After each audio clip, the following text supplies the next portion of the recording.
예수님을 진정으로 믿게 되면 세상을 바라보는 눈이 달라져요. 특별히 사람 보는 눈이 달라져요. 이전에는 세상의 기준으로 돈으로, 스펙으로, 그리고 인품으로 사람을 봤어요. 물론 그럴 수 있습니다. 근데 예수님을 신실하게 믿게 되면 예수님께서 저 사람을 위해서 죽으셨다. 예수님을 통해서 사람을 보게 되는 것입니다.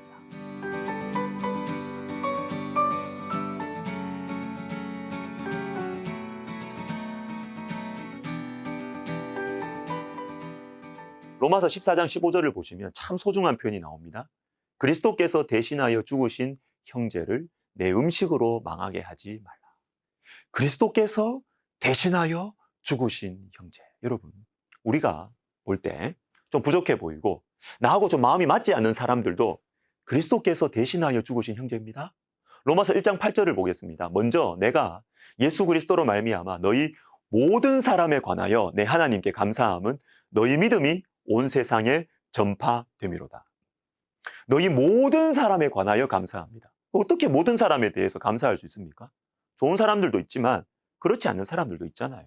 불편한 사람들도 있고 미운 사람들도 있잖아요. 그런데 모든 사람에 대해서 감사하는데 그 비결이 있습니다.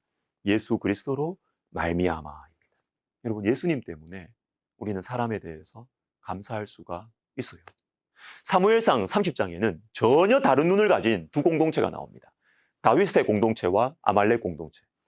다윗과 그의 사람들이 아말렉의 공격을 받았어요. 그리고 이걸 또 다윗이 없을 때 이걸 공격을 받았고, 이걸 또 뒤늦게 알고 이 사로잡혀간 이 가족들을 찾아 나섭니다. 그런데 가는 길에 애굽 소년 하나가 들에 헤매고 있었어요. 나중에 알고 보니까 이 다윗 공동체의 여인들과 이 자녀들과 이 재산을 잡아서 끌고 간 아말렉 지도자의 종이었던 거예요. 그런데 이 애굽 소년이 병에 들게 되니까, 쓸모가 없어졌으니까 이 아말렉 지도자는 이 소년을 내버리는 것입니다.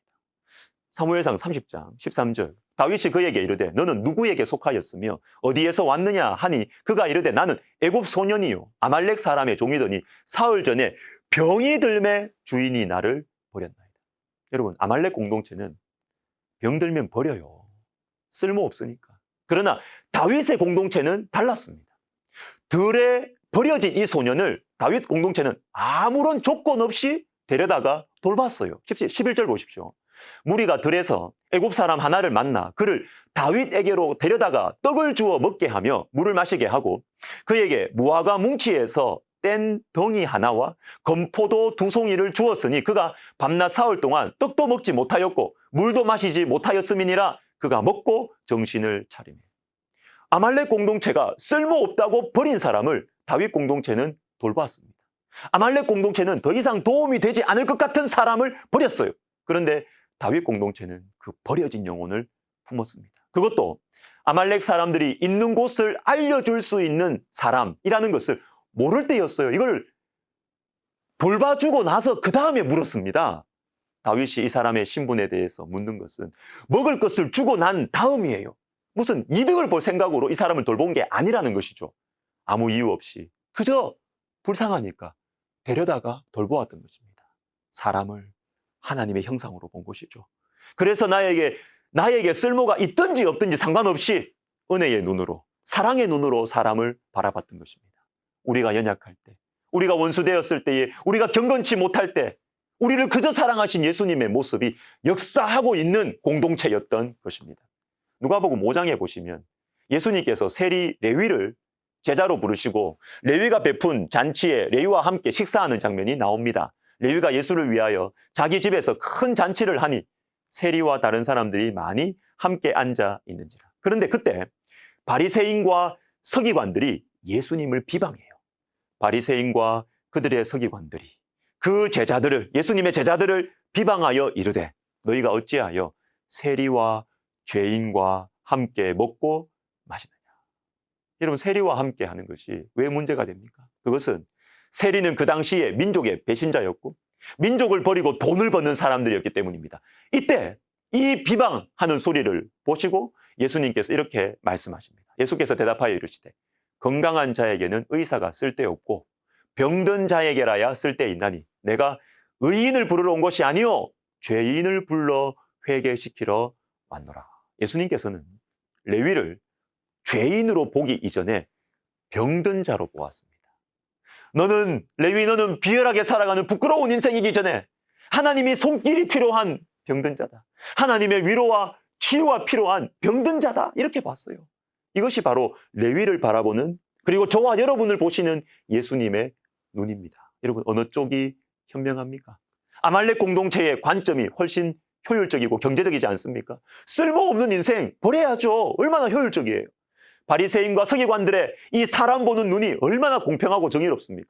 세리는요, 멸시받아도 당연해요. 그런데 여러분, 참 이상하죠? 성경은 그렇게 말하지 않는다는 것입니다. 하나님 나라를 이루어갈 공동체, 하나님 나라를 세워갈 공동체는 그런 눈으로 사람 보면 안 된다는 것이죠. 그리스도께서 대신하여 죽으신 형제로 봐야 한다. 부족해 보이고 문제가 많아 보이는 그 사람은 네가 미워하는 사람이기 전에, 죄인이기 전에 병든 자고 쓸모없는 자이기 전에 주님께서 대신하여 죽으신 형제 자매라는 거죠. 고려대학교 환경생태공학부에 강병화 교수님이라는 분이 있는데, 자, 이분에 관한 제가 기사를 읽은 적이 있습니다. 이분은 지난 24년 동안 야생풀을 조사하고 이 씨앗들을 채집하느라고 전국을 누볐어요. 그의 관심사가 뭐냐면, 깊은 산의 희귀 생물도 아니고 야생화도 아니고 그냥 우리 주변의 평범한 풀들에 대해서 관심이 많았어요. 잡초에 관심 많은 분이. 근데 이분이 잡초에 대해서 이렇게 말합니다. 들어보세요. 잡초란 흔히 원치 않는 식물을 가리킵니다. 반냉이는 잡초이고 들판냉이는 나물이죠. 아직 우리가 몰라서 그렇지 다 쓸모가 있어요. 잡초는 유용식물입니다. 여러분, 무슨 말입니까? 잡초도 다 쓸모가 있다는 거예요. 사랑하는 시청자 여러분, 모자라게 보이는 사람들이 있습니까? 쓸모가 없어 보이는 사람이 있습니까? 잡초처럼 보이는 사람이 있나요? 아니, 내가 잡초인 것 같습니까? 하나님께는 소중한 존재예요. 그리스도께서 대신해서 죽으신 형제 자매입니다. 기도하겠습니다. 하나님 아버지, 사람 보는 우리의 눈을 바꾸어 주십시오. 예수를 믿는다고 하면서도 여전히 세상의 관점으로 사람을 보는 저희들, 이 눈을 바꾸어 주셔서 그리스도께서 대신하여 죽으신 형제 자매라는 그 마음을 가지고 그 눈으로 사람을 바라보고, 그래서 돕고 섬기고 위하여 기도해 주는 저희들 되게 하여 주옵소서. 예수님의 이름으로 기도드립니다. 아멘.